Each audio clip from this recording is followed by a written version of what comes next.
سلامونه دوستانو، راځئ چې په الماني ژبه باندې څلور جملې زده کړو. مهمې جملې دي دوستانو. کله چې موږ له چا څخه پوښتنه کوو hast du Geld، آیا ته پیسې لرې؟ آیا ته پیسې لرې؟ hast du Geld، ګیلډ وایي پیسو ته.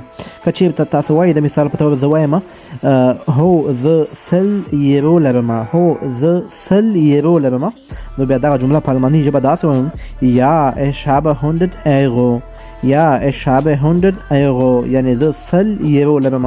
او که چېرته وایم نه زه پیسې نه لرم، نه زه پیسې نه لرم، نو بیا دا جمله په الماني ژبه داسې وایو nein ich habe kein Geld، ich habe kein Geld، یعنی زه پیسې نه لرم.